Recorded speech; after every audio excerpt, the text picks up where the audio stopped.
സ്വാമിൻ, സ്വാമിൻ, അങ്ങ് യോഗനിദ്രയിലാണോ? സ്വാമിൻ,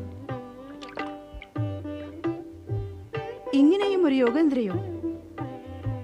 എന്റെ ചോദ്യത്തിന് ഉത്തരം നൽകൂ സ്വാമിൻ. സ്വാമി നാരായണ നാരായണ നാരായണ, ലക്ഷ്മി നാരായണ നാരായണ നാരായണ. ശ്രീഹരി വിഷ്ണു, മാതാവ് ലക്ഷ്മി ദേവി നാരദന്റെ പ്രണാമം സ്വീകരിച്ചാലും. വരൂ നാരദ, നല്ല സമയത്ത് തന്നെ വന്നു. ദേവി, എന്താ ഞാൻ ഇതിനു മുൻപ് മോശമായ സമയത്ത് വന്നിട്ടുണ്ടോ? നാരദ, നീ വാക്കുകളെ വളച്ചൊടിക്കുകയാണ്. ഞാൻ പറഞ്ഞത് ഇപ്പോൾ എനിക്ക് നിന്നെ കൊണ്ട് ഉപയോഗമുണ്ടെന്നാണ്. മാതാവേ, ഞാൻ സദാ അവിടുത്തെ സേവിക്കാൻ സന്നദ്ധനാണ്. പക്ഷേ ഇന്ന് അവിടുന്ന് അല്പം ഖിന്നയായി കാണപ്പെടുന്നുവല്ലോ. എല്ലാം മംഗളം തന്നെയല്ലേ? സർവ്വലോകത്തിനും മംഗളം കാക്ഷിക്കുന്നവർക്ക് എന്ത് അമംഗളം ഉണ്ടാകാനാണ്? പക്ഷെ ഈ സമയത്ത് നീ വന്നതുകൊണ്ടൊരു ഗുണമുണ്ട്. നിനക്കെന്നെ സഹായിക്കാനാകും. എന്ത് സഹായം മാതാവേ? ഞാൻ നിന്റെ ഈ നാരായണ നാരായണനെ വളരെ സമയമായി വിളിക്കുന്നു, പക്ഷെ ഉത്തരമില്ല. എൻ്റെ വിളിക്ക് തന്നെ ഉത്തരം ലഭിക്കാത്ത സ്ഥിതിക്ക് നിന്റെ ചോദ്യത്തിന് ഉത്തരം കിട്ടുകയെന്ന ചോദ്യമേ ഉദിക്കുന്നില്ല. അവിടുത്തെ വിളി മന്ദസ്വരത്തിലായിരിക്കാം മാതാവേ. എന്താ ഞാൻ ഗർജിക്കണോ? അതിൻ്റെ ശബ്ദം 3 ലോകങ്ങളിലും മുഴങ്ങണോ? സാധാരണ വിളിക്കാറുള്ളത് പോലെ വിളിച്ചു എന്ന് മാത്രം എന്നും കേൾക്കാറുണ്ട്. പക്ഷേ ഇന്ന് വീണ്ടും വീണ്ടും വിളിച്ചിട്ട് കൂടി യോഗനിദ്ര ത്യജിക്കുന്നേയില്ല. അങ്ങയ്ക്ക് പ്രഭുവിന്റെ യോഗനിദ്ര അപരിചിതമൊന്നുമല്ലല്ലോ. അദ്ദേഹം ജാഗ്രതാവസ്ഥയിലും നിദ്രാമഗ്നായിരിക്കും, പക്ഷെ നിദ്രാവസ്ഥയിൽ ഉണർന്നുമിരിക്കും. ആർക്കും അറിയുന്ന കാര്യമല്ല എപ്പോൾ യോഗമായയിൽ ലീനനാകുമെന്നും എപ്പോൾ മുക്തനാകുമെന്നും. പക്ഷേ പ്രഭു എന്റെ വിളി കേൾക്കേണ്ടതല്ലേ? പ്രഭു ആരുടെയും വിളി കേൾക്കാതിരുന്നിട്ടില്ല. പിന്നെ അവിടുത്തെ വിളി, ഏറ്റവും അടുത്ത ആളുടെ വിളി കേൾക്കാതിരിക്കുക സാധ്യമാണോ? നാരായണ നാരായണ. ദേവിലക്ഷ്മി, നാരദൻ സത്യമാണ് പറഞ്ഞത്. എന്റെ അനുമാനം ശരിയാണെങ്കിൽ അവിടുന്ന് യോഗനിദ്രയിൽ ലീനനായി ചില ഭാവി ദൃശ്യങ്ങൾ കാണുകയായിരിക്കും, അല്ലേ പ്രഭു? ഉത്തമം. നിന്റെ തത്വം, അനുമാനം എല്ലാം സത്യമാണ്. പ്രഭു, ദയവായി അവിടുന്ന് പറഞ്ഞാലും ഭാവിയിലെ ഏത് ദൃശ്യമാണ് വീക്ഷിച്ചു കൊണ്ടിരുന്നത്? ഞാൻ ഗണേശന്റെയും കാർത്തികേയന്റെയും ക്രീഡകളും ലീലകളും പ്രത്യക്ഷമായി കാണുകയായിരുന്നു. വർഷങ്ങളായി ഇവരുടെ ലീലകൾ കൊണ്ട് കൈലാസം മാത്രമല്ല സമ്പൂർണ്ണ ജഗത്തും മുഖരിതമാകുകയാണ്. കാണുകയും പറയുകയും ചെയ്ത ശേഷം ഇപ്പോൾ ആലോചിക്കുന്നത് എന്താണ് പ്രഭു? ഭഗവാൻ, അവിടുന്ന് ഇപ്രകാരം വിചാരമഗ്നാകുക മറ്റൊരു സത്യം കൂടി പ്രകടിപ്പിക്കുന്നു. താങ്കൾ ഭാവിയിലെ ഒരു സംഭവത്തെക്കുറിച്ച് ചിന്തിക്കുകയാണ് എന്ന്. സുഖദവും ശുഭവുമല്ലാത്ത സംഭവം. എന്റെ അനുമാനം സത്യമല്ലേ പ്രഭു? നിന്റെ അനുമാനം എല്ലായ്പ്പോഴും സത്യമാകണമെന്നില്ല നാരദ. ആണെങ്കിലും എല്ലായ്പ്പോഴും നാം അതെ എന്ന് പറയാനുള്ള സ്ഥിതിയിലുമാകില്ല. ദേവി, സ്വന്തം പതിയുടെ പക്ഷം ചേർന്ന് ചിരിച്ച് എന്നെ നിരുത്സാഹപ്പെടുത്തുന്നത് ഉചിതമാണോ? എന്റെ അനുമാനം സത്യമാണെങ്കിൽ തന്നെ ഭഗവാൻ അതെ എന്ന് പറയുകയില്ല. ഇത് ഉചിതമാണോ ദേവി? കേൾക്കൂ നാരദ, വിഷയം ഗംഭീരമാണ്. ഞാൻ ആലോചിക്കുകയായിരുന്നു, മേളിക്കുന്നതിനൊപ്പം വിയോഗവും ഹർഷത്തിനൊത്ത് വിഷാദവും ചേർന്നിരിക്കുന്നത് എന്തിനാണ്? ക്ഷമിച്ചാലും പ്രഭു, അങ്ങ് സുദർശന ചക്രം കറക്കിക്കൊണ്ടിരിക്കുന്നു. പലപ്പോഴും ചർച്ചാ വിഷയത്തെയും ചുറ്റിക്കുന്നു. ഭഗവാൻ അങ്ങ് ചർച്ച ചെയ്തിരുന്നത് ഗണേശനെയും കാർത്തികനെയും പറ്റിയാണ്. പക്ഷെ ഈ മേളന വിയോഗവും ഹർഷവിഷാദവും എവിടെ നിന്ന് വന്നു? ഇവയ്ക്ക് തമ്മിൽ ബന്ധമൊന്നുമില്ലല്ലോ. ഉണ്ടെങ്കിലും നമുക്ക് എന്തു ചെയ്യാനാകും? വിധിയുടെ വിധാനത്തിൽ നിന്ന് ആരും മുക്തരല്ല നാരദ. സ്വയം ബ്രഹ്മാവും വിഷ്ണുവും മഹേശ്വരന് പോലും ഞാൻ കേവലം ഒരു സാമാന്യ സത്യത്തെ പ്രകാശിപ്പിക്കുകയായിരുന്നു. സാമാന്യ സത്യം നാരായണ നാരായണ, നാരായണന്റെ സാമാന്യ സത്യം. കാർത്തികേയനും ഗണേശനും രണ്ടു സഹോദരർ എന്ത് അഗാധ സ്നേഹമാണ്. അതെ, ഇരുവരും സദാ ഒരുമിച്ചാണ്, ഒരുമിച്ച് കളിക്കുന്നു. എനിക്ക് അവരുടെ ലീലകൾ കാണുമ്പോൾ എന്തൊരു ആനന്ദമാണെന്നോ, സ്വയം മറന്നു പോകുന്നു. സ്വാമിൻ, ദേവി, കുമാരൻ കാർത്തികേയനെ കണ്ടുവോ?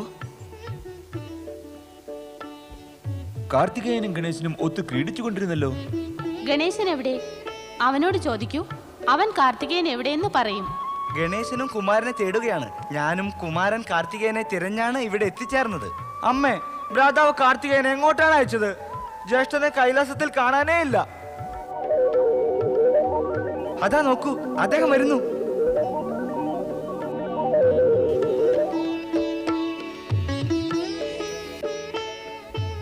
പ്രണാമം മാതാവേ. മംഗളം ഭവ. പ്രണാമം പിതൃദേവ. യശസ്വീ ഭവ. ജ്യേഷ്ഠ കാർത്തികേയ, അങ്ങ് എവിടെയായിരുന്നു? ഞാൻ പ്രഭാതം മുതൽ അങ്ങേ തിരയുകയായിരുന്നു. അതേ പുത്ര, പറയാതെ എങ്ങോട്ടാണ് നീ പോയിരുന്നത്? ഞങ്ങളെല്ലാം വിഷമിച്ചു പോയി. ഇനി പോകുമ്പോൾ പറഞ്ഞിട്ട് വേണം പോകുവാൻ. മാതാവേ, എൻ്റെ മനസ്സിൽ അഗസ്ത്യ മുനിയെ കാണണമെന്ന് ഇച്ഛ തോന്നുമ്പോൾ ഞാൻ ദക്ഷിണദേശത്തിലുള്ള അദ്ദേഹത്തിൻ്റെ ആശ്രമത്തിലേക്ക് പോകുന്നു. പറഞ്ഞു പോയിരുന്നെങ്കിൽ ഞങ്ങൾ വിഷമിക്കുമായിരുന്നില്ല. ഭാവിയിൽ ഇത് ഓർമ്മിക്കണം. ഞാൻ അവിടുത്തെ ആജ്ഞ പാലിക്കും മാതാവേ. വരണം ജ്യേഷ്ഠ, നമുക്ക് പോയി കളിക്കാം. തീർച്ചയായും, നടക്ക്.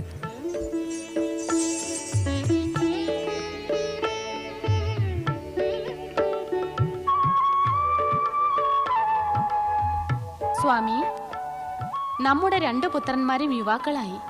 നമുക്കിനി അവരുടെ വിവാഹത്തെക്കുറിച്ച് ആലോചിക്കേണ്ടതുണ്ട്. ആ, അവരുടെ വിവാഹത്തെക്കുറിച്ച് നാം തന്നെ ആലോചിക്കേണ്ടി വരും.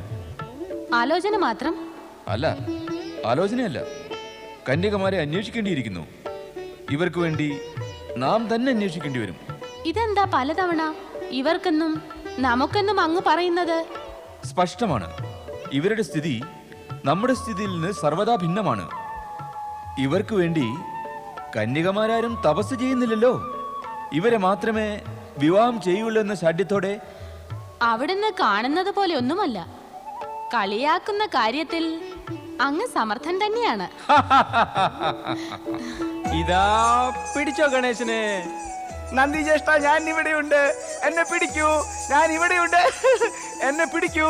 ഞാൻ ഇവിടെയുണ്ട്. നന്ദി ജ്യേഷ്ഠ, നന്ദി ജ്യേഷ്ഠ, നന്ദി ജ്യേഷ്ഠ, നന്ദി ജ്യേഷ്ഠ, നന്ദി ജ്യേഷ്ഠ, എന്നെ പിടിക്കൂ.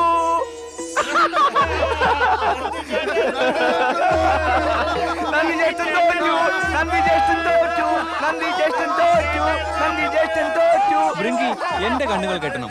ഞാൻ പിടിക്കാം ഗണേശനെ.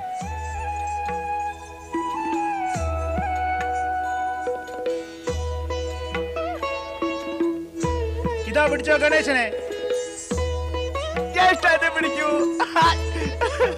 കാർത്തികേയ ജ്യേഷ്ഠ, ഞാൻ ഇവിടെയാണ്. ഇവിടെ ഇവിടെ ഇവിടെ ഇവിടെ ഇവിടെ ഇവിടെ. കാർത്തികേയ ജ്യേഷ്ഠ, എന്നെ പിടിക്കൂ.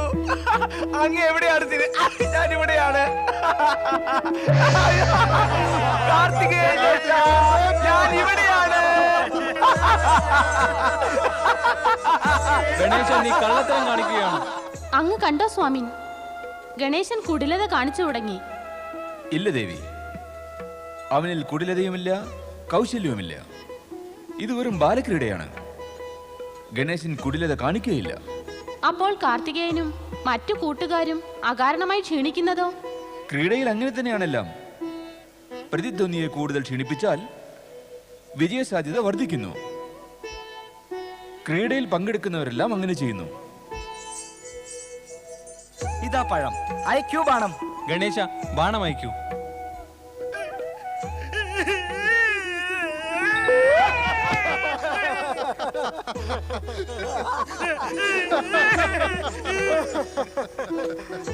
എന്തിനാ പേടിക്കുന്നത്? നേരെ നിൽക്ക, നേരെ നിൽക്കണം. ഗണേശ,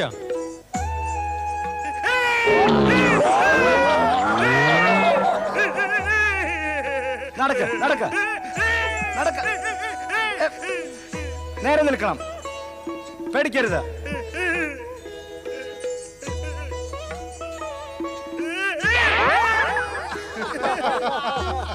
പൊന്നു ചേട്ട, എനിക്ക് വയ്യ. താങ്കൾ അമ്പയക്കൂ. തരൂ. എന്റെ പ്രാണൻ രക്ഷപ്പെടില്ല. പേടിക്കരുത്.